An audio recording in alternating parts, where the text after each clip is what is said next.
കാറ്റത്തെ കിളിക്കൂടിൻ്റെ ഇന്നത്തെ എപ്പിസോഡിലേക്ക് എല്ലാവർക്കും സ്വാഗതം. അങ്ങനെ നീതുവിനെയും കൂട്ടി ചന്ദ്രനും സീതയും അമ്പലത്തിലെത്തുന്നുണ്ട്. അമ്പലത്തിലെത്തിയ ഉടനെ വാ മോളെ എന്നും പറഞ്ഞ് നീതുവിനെ വിളിച്ച് സീത പോകാനൊരുങ്ങുമ്പോൾ നിങ്ങൾക്ക് ഇതെന്താ പറ്റിയേ? അടുത്ത കാലത്തൊന്നും എന്നെയും കൂട്ടി നിങ്ങൾ അമ്പലത്തിൽ വന്നതായിട്ട് എനിക്ക് ഓർമ്മയില്ല എന്നൊക്കെ നീതു പറയുന്നുണ്ടെങ്കിലും സീത അതൊന്നും ശ്രദ്ധിക്കാതെ അഖിലിനെ തിരയാണ്. അത് കണ്ട് നീതു നിങ്ങൾ ആരെയും ഇങ്ങനെ നോക്കുന്നേ? എന്തോ പ്ലാൻ ഒപ്പിച്ചിട്ടുള്ള വരവാണെന്ന് തോന്നലോ എന്നൊക്കെ പറയുമ്പോഴേക്കും അമ്പലത്തിൽ വെച്ച് എന്ത് പ്ലാൻ? വരണം, തൊഴണം, വഴിപാട് കഴിക്കണം എന്ന് സീതയും പറയുന്നുണ്ട്. അപ്പോൾ ഒന്നുമില്ല അല്ലേ എന്ന് നീതു വീണ്ടും സംശയത്തോടെ ചോദിക്കുമ്പോഴേക്കും ഒന്നുമില്ല മോളെ, നീ വാ എന്നും പറഞ്ഞ് അച്ഛനും അവളെ കൂട്ടി അമ്പലത്തിനകത്തേക്ക് പോകുന്നുണ്ട്. അവിടെ ചെന്ന് അവർ 3 പേരും പ്രാർത്ഥിക്കുന്നുണ്ട്. ഈശ്വര, ഹരീഷത്തുള്ള കല്യാണം വേഗം നടക്കണേ എന്ന് നീതു പ്രാർത്ഥിക്കുമ്പോൾ ഇന്നത്തെ കല്യാണം ശുഭകരമായി നടത്തി തരണേ എന്ന് അമ്മയും പ്രാർത്ഥിക്കാണ്. കല്യാണം കഴിഞ്ഞ് ഹരീഷിനൊപ്പം വന്ന് വഴിപാട് നടത്തിക്കൊള്ളാം ദൈവമേ എന്ന് നീതു പ്രാർത്ഥിക്കുമ്പോൾ ഞങ്ങളുടെ ശക്തിക്കൊത്തുള്ള വഴിപാട് ഞങ്ങളും ചെയ്തോളാം ദൈവമേ എന്ന് സീതയും പ്രാർത്ഥിക്കുന്നുണ്ട്. അപ്പോഴേക്കും തിരുമേനി അങ്ങോട്ട് വന്ന് പ്രസാദം കൊടുക്കുന്നുണ്ട്. തിരുമേനി നീതുവിനെ നോക്കി ഇതാണോ പെൺകുട്ടി എന്ന് ചോദിക്കുമ്പോൾ അതേ എന്ന് സീത പറയുന്നുണ്ട്. ദീർഘസുമംഗലിയായിരിക്കട്ടെ എന്നയാൾ പറയുമ്പോഴേക്കും ഹരീഷിനൊത്തുള്ള കല്യാണം നടക്കണമെന്ന് പ്രാർത്ഥിച്ചപ്പോൾ തന്നെ എന്നെ അനുഗ്രഹിച്ചല്ലോ എന്ന് നീതുവും ഒരു ചിരിയോടെ മനസ്സിൽ ചിന്തിക്കുന്നുണ്ട്. അപ്പോഴേക്കും അഖിലും അങ്ങോട്ട് വരികയാണ്. നിങ്ങളിങ്ങോട്ട് വാ, സമയമായി എന്ന് അഖിൽ പറയുമ്പോൾ അത് കണ്ട് നീതുവും ഇവനെന്താ ഇവിടെ? അപ്പോൾ 3 പേരും കൂടി എന്തോ പ്ലാൻ ചെയ്തിട്ടുള്ള വരവ് തന്നെയാ. എന്താ, ഹരീഷിനെ മറക്കാൻ വേണ്ടി എനിക്ക് ചരട് ജപിച്ച് കെട്ടാൻ പോവുകയാണോ? അങ്ങനെ കെട്ടിയാൽ ഞാൻ അവനെ മറക്കുമെന്ന് നിങ്ങൾക്ക് തോന്നുന്നുണ്ടോ എന്നൊക്കെ നീതു പറയുമ്പോഴേക്കും നീ എന്തൊക്കെയാ പെണ്ണെ ഈ പറയുന്നേ? അമ്പലത്തിൽ വന്നിട്ട് ഞങ്ങൾ അങ്ങനെയൊക്കെ ചെയ്യുന്നെന്ന് നിനക്ക് തോന്നുന്നുണ്ടോ? ഒന്ന് വന്നേ എന്നും പറഞ്ഞ് നീതുവിനെയും വലിച്ചു കൊണ്ടുപോകുന്നുണ്ട്. അവരങ്ങോട്ട് നടന്നു പോകുമ്പോഴേക്കും പ്രേമിനെ കാണുന്നുണ്ട്. ആഹാ, ഇന്ന് ചേട്ടൻ്റെ കല്യാണമാണോ? അതുകൊണ്ടാണോ എല്ലാവരും ഇങ്ങോട്ട് വന്നേ? എന്നിട്ട് ആരൊന്നും എന്നോട് പറഞ്ഞില്ലല്ലോ. എവിടെ പെണ്ണെ എന്നൊക്കെ നീതു ചോദിക്കുമ്പോഴേക്കും പ്രേമം ഒന്നും മിണ്ടാതെ അവളെ നോക്കുന്നുണ്ട്. എടാ, ഇവളാ പെണ്ണ് എന്നറിഞ്ഞാൽ ആകെ പ്രശ്നമാവോ എന്നമ്മ ചോദിക്കുമ്പോൾ ഒരു കുഴപ്പമുണ്ടാവില്ല, അമ്മ നോക്കിക്കോ എന്നമ്മയോടായി പറഞ്ഞ് നീതുവിനെയും വിളിച്ചുകൊണ്ട് അങ്ങോട്ട് മാറി നിൽക്കുന്നുണ്ട് അഖിൽ. അവിടെ തറവാട്ടമ്പലത്തിൽ ശൂലംകുത്തി വഴിപാടിനായി എല്ലാവരും ഹരഹരവും മന്ത്രങ്ങളൊക്കെ ചൊല്ലിക്കൊണ്ട് നിൽക്കുന്നുണ്ട്. അപ്പോഴേക്കും തിരുമേനി അങ്ങോട്ട് വന്ന് സുധീഷിൻ്റെ കവിളിലേക്ക് ശൂലം കുത്തി അവരെല്ലാവരും ഹരഹരവും മന്ത്രങ്ങളുമായി അമ്പലം ചുറ്റാണ്. ഹരീഷും നികേഷും കാവടിയെടുത്ത് അവരുടെ ഒപ്പം തന്നെയുണ്ട്. ചാന്ദിനിയും സുഭാഷും നിധിയും അമ്മായിയും സുനന്ദയും അശ്വിനും അങ്ങനെ എല്ലാവരും അവരുടെ ഒപ്പം മന്ത്രങ്ങളുമായി അമ്പലം ചുറ്റാണ്. അപ്പോഴേക്കും അമ്പലത്തിൽ നീതുവും അഖിലിനോടും അച്ഛനോടും അമ്മയോടായി എന്താ കാര്യം എന്ന് അന്വേഷിക്കുന്നുണ്ട്. നോക്കു നീതു, നിനക്ക് ഞങ്ങളോട് അല്പമെങ്കിലും സ്നേഹവും ബഹുമാനം ഉണ്ടെങ്കിൽ നീ ഞങ്ങൾ പറയുന്ന അനുസരിക്കണം എന്നമ്മ പറയുമ്പോൾ എനിക്കങ്ങനൊന്നും ഇല്ല എന്ന് നിങ്ങൾക്കറിയാലോ. എന്ന് മുതൽ നിങ്ങൾ എന്നെ ടോർച്ചർ ചെയ്യാൻ തുടങ്ങിയോ അന്ന് മുതൽ അതൊക്കെ പോയി. അതുകൊണ്ട് അധികം ഡ്രാമ കളിക്കാതെ കാര്യം പറയും എന്ന് നീതുവും പറയുന്നുണ്ട്. അത് കേട്ട് അഖിലും ഇതേ നോക്ക് നീതു, പ്രേമിൻ്റെ കല്യാണം നടക്കാൻ പോവാ, അതുകൊണ്ട് അടങ്ങി ഒതുങ്ങി ഇരുന്നോണം എന്ന് പറയുമ്പോൾ പ്രേമിൻ്റെ കല്യാണം നടന്നാലെന്താ, നടന്നില്ലെങ്കിൽ എന്താ, അതിനെനിക്കെന്താ, എന്നോട് പറയാൻ വന്ന കാര്യം പറയേ എന്ന് നീതുവും പറയുന്നുണ്ട്. നീ ഒന്ന് അവളെ പറഞ്ഞ് മനസ്സിലാക്കാകില്ലേ എന്ന് അച്ഛൻ പറയുമ്പോൾ പ്രേമിൻ്റെ കല്യാണം കൂടാനാണോ എന്നെയും കൂട്ടി വന്നത്? അല്ല, പ്രേമിൻ്റെ കല്യാണമാണ്, നീ വരണം എന്ന് പറഞ്ഞാൽ ഞാൻ വന്നേനല്ലോ. അല്ല, പെൺ വീട്ടുകാർ ഇതുവരെ വന്നില്ലേ എന്ന് നീതി ചോദിക്കുമ്പോൾ അഖിലും അവളെ ദേഷ്യത്തോടെ നോക്കിക്കൊണ്ട് നീ തന്നെ അടി പെണ്ണ് എന്ന് പറയുന്നുണ്ട്. അത് കേട്ട് നീതുവും പൊട്ടിച്ചിരിക്കുന്നുണ്ട്. എന്താടി അവൻ സത്യ പറഞ്ഞത് എന്നമ്മ പറയുമ്പോൾ നിങ്ങൾ എന്താ കളിയാക്കാണോ എന്ന് നീതുവും ചോദിക്കുന്നുണ്ട്. പിന്നെ കല്യാണത്തിന്റെ കാര്യം പറഞ്ഞല്ലേ കളിയാക്കുന്നത്, ഞങ്ങൾ പറഞ്ഞത് സത്യ, നിന്റെ പ്രേമിന്റെയും കല്യാണ ഇവിടെ നടക്കാൻ പോകുന്നത് എന്ന് അമ്മയും പറയുന്നുണ്ട്. അച്ഛനും അവളെ ഒന്ന് നോക്കിക്കൊണ്ട് നോക്ക് നീതു, എന്തായാലും ആ കിളിക്കൂട്ടിലേക്ക് നിന്നെ കല്യാണം കഴിച്ച് കൊടുക്കാൻ പോകുന്നില്ല. അതോടെ ഞങ്ങൾക്ക് ഈ നാട്ടിലെ തലയോർത്തി നടക്കാൻ പറ്റാതാവും, അഖിലിനും അത് മോശമായി ബാധിക്കും എന്ന് അച്ഛൻ പറയുമ്പോൾ ഈ മരപ്പൊട്ടിന് എന്തായ എനിക്കെന്താ എന്ന് നീതുവും ചോദിക്കുന്നുണ്ട്. അഖിലും ദേഷ്യത്തോടെ അവളെ തല്ലാൻ പോകുമ്പോഴേക്കും അമ്മയും അവനെ തടയുന്നുണ്ട്. നോക്കു നീതു, മര്യാദയ്ക്ക് ചെന്ന് മണ്ഡപത്തിലേക്ക് എന്ന് അഖിൽ പറയുമ്പോൾ 3 പേരും കൂടി എന്നെ പെടുത്താൻ നോക്കാല്ലേ? അറിയാലോ, ഞാൻ നിങ്ങൾക്കെതിരെ പോലീസിൽ കംപ്ലൈൻറ്റ് ചെയ്തതാ. പിന്നെ അച്ഛനും അമ്മയെ ജയിലിൽ കയറ്റിയവള് എന്നൊരു പേരുദോഷം വേണ്ടല്ലോ എന്ന് കരുതി ഒഴിവാക്കിയതാ. അപ്പം 3 കൂടി എന്നെ ചതിക്കാൻ നോക്കുന്നല്ലേ? ഇപ്പോൾ കാണിച്ചു തരാം എന്നും പറഞ്ഞ് നീതു ഫോൺ എടുത്ത് പോലീസിനെ വിളിക്കാൻ ഒരുങ്ങുമ്പോഴേക്കും അഖിലും ആ ഫോൺ പിടിച്ചു വാങ്ങുന്നുണ്ട്. നീതു അഖിലിന്റെ കയ്യിൽ നിന്നും ഫോൺ പിടിച്ചു വാങ്ങാൻ നോക്കുമ്പോഴേക്കും അമ്മയും അവളോടായി നീതു, നീ ഒന്ന് ഞങ്ങൾ പറയുന്നത് മനസ്സിലാക്കുക എന്ന് പറയുമ്പോൾ നിങ്ങൾ എന്താ കരുതിയത്? രഹസ്യമായി എന്നെ കൂട്ടിയിട്ട് വന്ന് കല്യാണം നടത്താൻ നോക്കിയാ അതിന് സമ്മതിക്കാൻ ഞാൻ എന്താ മണ്ടിയാണോ? മോളെ, നീ ഞങ്ങളുടെ വീടിന്റെ അന്തസ് നോക്കണം എന്ന് അച്ഛൻ പറയുമ്പോഴേക്കും പിന്നെ വീടില്ലാത്ത അന്തസ്സല്ലേ, അതിനേക്കാൾ അന്തസ് ഹരീഷിനുണ്ട് എന്ന് അവളും പറയുന്നുണ്ട്. ഇതൊന്നും എൻ്റെ അടുത്ത് നടക്കില്ല, ഞാൻ പോവാ എന്ന് പറഞ്ഞ് അവൾ പോകാനൊരുങ്ങുമ്പോഴേക്കും അഖിലും അവളെ പിടിച്ച് വലിക്കുന്നുണ്ട്.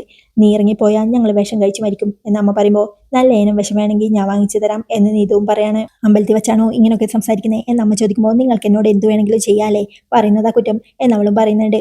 നീ എന്ത് പറഞ്ഞാലും ഞങ്ങൾ ഇത് നടത്തുക തന്നെ ചെയ്യും എന്നഖിൽ പറയുമ്പോൾ നിനക്ക് നിന്റെ പ്രേമിനെ കെട്ടിക്കണമെന്ന് അത്ര നിർബന്ധമാണെങ്കിൽ നീ തന്നെ പോയി കെട്ട് എന്നവളും പറയുന്നുണ്ട്. നിങ്ങൾ എന്ത് നാടകം വേണമെങ്കിലും കളിച്ചോ, പക്ഷേ ഞാൻ സമ്മതിക്കുമെന്ന് നിങ്ങൾ കരുതണ്ട, ഇതെന്റെ ജീവിത, അത് നശിപ്പിക്കാൻ ഞാൻ ആരെയും സമ്മതിക്കില്ല എന്ന് നീതുവും പറയുന്നുണ്ട്. ഇവളോട് ഇങ്ങനെ പറഞ്ഞിട്ട് കാര്യമില്ല എന്ന് പറഞ്ഞ് അഖിൽ അവളുടെ കയ്യിൽ പിടിച്ചു വലിച്ച് മണ്ഡപത്തിലേക്ക് കൊണ്ടുപോകുന്നുണ്ട്. അവൾ മണ്ഡപത്തിനടുത്ത് എത്തുമ്പോഴേക്കും പ്രേം അവിടെ സന്തോഷത്തോടെ കൂട്ടുകാരോട് സംസാരിച്ചിരിക്കുന്നുണ്ട്. തിരുമേനി പൂജകൾ ചെയ്തുകൊണ്ടിരിക്കുകയാണ്. നീതുവിനെ അവൻ്റെ അടുത്തേക്ക് കൊണ്ടുപോകുമ്പോഴേക്കും അവളും അഖിലിന്റെ കൈ തട്ടി മാറ്റി. ഇവനോ വിവരമില്ല, ചേട്ടനോ വിവരമില്ലാതായോ? ഞാൻ ഹരീഷുമായി ഇഷ്ടത്തിലാണെന്ന് നിങ്ങൾക്കറിയാവുന്നതല്ലേ? നീതു എല്ലാം അറിഞ്ഞിട്ട് തന്നെയാണ് ഞാൻ ഇതിന് റെഡിയായത് എന്ന് പ്രേം പറയുമ്പോഴേക്കും, ഓഹോ, അപ്പൊ എല്ലാം അറിഞ്ഞിട്ടാണോ ചന്ദന കളർ ഷർട്ടും ഡബിൾ മുണ്ടുമായി കല്യാണം കഴിക്കാൻ ഇറങ്ങിയിരിക്കുന്നു എന്ന് നീതു പുച്ഛത്തോടെ പ്രേമിനെ നോക്കിക്കൊണ്ട് പറയുന്നുണ്ട്. നിന്നോട് നിർത്താനേ പറഞ്ഞേ എന്ന് നീതുവിനോടായി പറഞ്ഞുകൊണ്ട് അഖിലും, പ്രേമേ, നീ ഇതൊന്നും കേട്ട് ഒന്നും വിചാരിക്കാൻ നിൽക്കണ്ട, കല്യാണം കഴിഞ്ഞാൽ ഒക്കെ ശരിയാവും എന്ന് പറയുമ്പോഴേക്കും, ഒന്നും ശരിയാവാൻ പോകുന്നില്ല. ഹരീഷ് ഇപ്പോൾ വന്ന് വിളിച്ചാൽ ഞാൻ ഇപ്പോൾ ഇറങ്ങിപ്പോവും എന്ന് നീതുവും പറയുന്നുണ്ട്. ഒരിക്കൽ ഞാൻ വീട്ടിൽ നിന്ന് ഇറങ്ങിപ്പോയതാ, അറിയോ എന്ന് നീതു ചോദിക്കുമ്പോഴേക്കും, താലി കെട്ടാൻ സമയമായി തിരുമേനിയും പറയുന്നുണ്ട്. താലിയോ എന്റെ കഴുത്തിലോ? വേണമെങ്കിൽ തിരുമേനി തന്നെ കെട്ടിക്കോ, നല്ല തങ്കപ്പെട്ട സ്വഭാവമുള്ള ചേട്ടനാ എന്നൊക്കെ നീതു പറയുമ്പോഴേക്കും, മിണ്ടാതിരിക്കടി എന്നകിലും പറയുന്നുണ്ട്.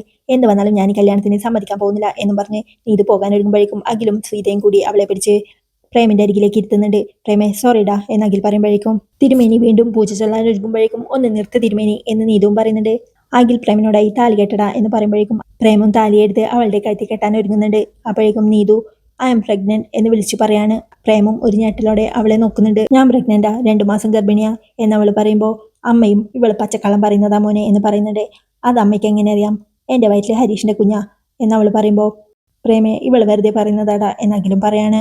പ്രേമും ഒരു ഞെട്ടലോടെ അവളെ തന്നെ നോക്കിയിരിക്കാണ്. മോളെ, ഇത് നിന്റെ ജീവിത, ചുമ്മാ ഇല്ലാത്തതൊന്നും പറയരുത് എന്നച്ഛൻ പറയുമ്പോൾ, അത് തന്നെയാ എനിക്ക് പറയാനുള്ളത്, ഇതെന്റെ ജീവിത, നിങ്ങളും ചുമ്മാ അത് വെച്ച് കളിക്കരുത്, വേണമെങ്കിൽ ആശുപത്രിയിൽ പോവാം, സ്കാൻ ചെയ്യാം എന്നവൾ പറയുമ്പോൾ അവൾ പ്രേമിനെ നോക്കിക്കൊണ്ട്, ഇനി നിങ്ങൾക്ക് എന്നെ കല്യാണം കഴിക്കണോ എന്ന് ചോദിക്കുമ്പോൾ പ്രേമും താലി അവിടെ വെച്ച്, അഖിലെ, ബൈ 1 get 1 പാക്കേജ് ആയിട്ട് എനിക്ക് കല്യാണം വേണ്ട എന്ന് പറഞ്ഞ് അവിടുന്ന് എഴുന്നേറ്റ് പോവാണ്. അഖിലെ, ഇവനോട് നീ ചെയ്യരുതായിരുന്നു എന്ന് അഖിലിന്റെ ഫ്രണ്ട്സ് പറയുമ്പോഴേക്കും, എടാ നിക്കടാ എന്നും പറഞ്ഞ് അഖിലും അവരുടെ പുറകെ പോകുന്നുണ്ട്.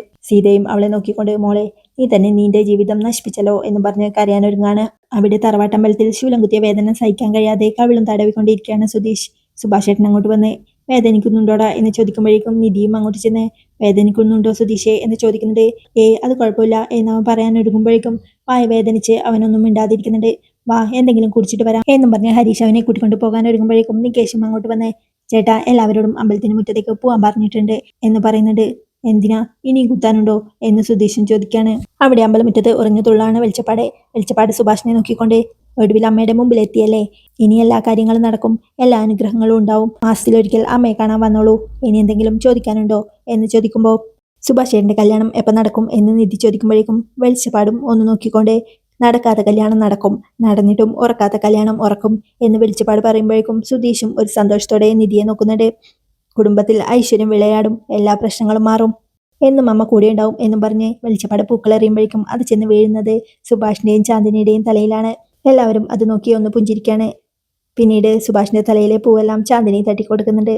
അമ്പലത്തിൽ നിന്ന് ഇറങ്ങിയ ശേഷം സുഭാഷ് ചാന്ദിനിയും കൂട്ടി നാടൊക്കെ കാണാൻ റോഡിലൂടെ നടക്കുന്നുണ്ട്. ചാന്ദിനിയും സന്തോഷത്തോടെ സുഭാഷിനോട് എന്തൊക്കെയോ സംസാരിക്കാണ്. അവിടെ വീട്ടിൽ ശൂലം കുത്തിയതിന്റെ വേദന സഹിക്കാൻ കഴിയാതെ കവിളും തടവിക്കൊണ്ടിരിക്കുകയാണ് സുധീഷ്. അപ്പോഴേക്കും നിധിയും അങ്ങോട്ട് വരുന്നുണ്ട്. വേദനിക്കുന്നുണ്ടോ എന്ന് അവൾ ചോദിക്കുമ്പോൾ, ഇല്ല എന്നവനും പറയാണ്. അത് കേട്ട് നിധിയും അവന്റെ അടുത്തേക്ക് ചെന്ന് അവന്റെ കവിളിൽ പിടിച്ചു നോക്കിക്കൊണ്ട്, ഇപ്പൊ അങ്ങനെ കാണാനില്ല എന്ന് പറയുമ്പോഴേക്കും, ആദ്യം ഞാനൊന്ന് പേടിച്ചു, ഇപ്പൊ വലിയ കുഴപ്പമില്ല എന്ന് സുധീഷും പറയുന്നുണ്ട്. നിധിയും അവന്റെ അടുത്തേക്ക് ഇന്ന് അവിടെ കവിൾ വയ്ക്കും. ഭസ്മത്തിനും കുറിക്കും നല്ല ശക്തിയാണെന്ന് തോന്നുന്നു, അല്ലെങ്കിൽ ഇത്ര പെട്ടെന്ന് മാറില്ലല്ലോ എന്ന് പറയുമ്പോൾ, അതെ, എന്നാലും സാരമില്ല, സുഭാഷേട്ടന് വേണ്ടിയല്ലേ, സുഭാഷേട്ടന് വേണ്ടി നിധിക്ക് അങ്ങനെ പ്രാർത്ഥിക്കാൻ തോന്നിയത് നന്നായി കേട്ടോ എന്ന് സുധീഷ് പറയുമ്പോൾ, അതെന്താ എന്ന് അവളും ചോദിക്കുന്നുണ്ട്. അല്ല, എന്തെങ്കിലും ദോഷമുണ്ടെങ്കിൽ അത് മാറി കിട്ടുമല്ലോ എന്ന് സുധീഷ് പറയുമ്പോൾ, പക്ഷേ താൻ അത് ചെയ്യുമെന്ന് ഞാൻ വിചാരിച്ചില്ല എന്ന് നിധിയും പറയുന്നുണ്ട്. താൻ നേർന്നു പോയില്ലേ, പിന്നെ എനിക്ക് ചെയ്യാതിരിക്കാൻ പറ്റുമോ എന്ന് പറയാണ് സുധീഷ്. നിധിക്ക് ബോറടിക്കുന്നുണ്ടോ എന്നവൻ ചോദിക്കുമ്പോൾ, എന്തേ എന്നവളും ചോദിക്കാണ്. അല്ല, എനിക്കിവിടെ ഇരുന്നിട്ട് വല്ലാതെ ബോറടിക്കുന്നു എന്നവൻ പറയുമ്പോൾ, ശരിയാ എന്നവളും പറയണേ, എങ്കിൽ പിന്നെ നമുക്ക് പുറത്തൊക്കെ ഒന്ന് കറങ്ങിയിട്ട് വന്നാലോ എന്ന് ചോദിക്കുമ്പോൾ, എവിടെ എന്നവളും ചോദിക്കാണ്. നല്ല സ്ഥലമല്ലേ, എല്ലായിടത്തും ഒന്ന് ചുറ്റിക്കറങ്ങിയിട്ട് വരാം എന്നവനും പറയുന്നുണ്ട്. എങ്കിലേ ഇതാ ആദ്യം പോവാം എന്ന് പറഞ്ഞ് സുധീഷ് സൈക്കിൾ ചൂണ്ടിക്കാണിക്കുമ്പോഴേക്കും, എനിക്കതിൽ പോയി ശീലമില്ല എന്നവളും പറയുന്നുണ്ട്. അതൊന്നും കുഴപ്പമില്ല, ഞാൻ പറഞ്ഞു തരാം എന്നവനും പറയാണ്. അങ്ങനെ അവർ രണ്ടുപേരും സൈക്കിളും എടുത്ത് മുറ്റത്തേക്ക് ഇറങ്ങി പോകുന്നത് കണ്ട് നികേഷും അതൊക്കെ നോക്കി ചിരിക്കാണ്. അപ്പോഴേക്കും ഹരീഷും അങ്ങോട്ട് വരുന്നുണ്ട്.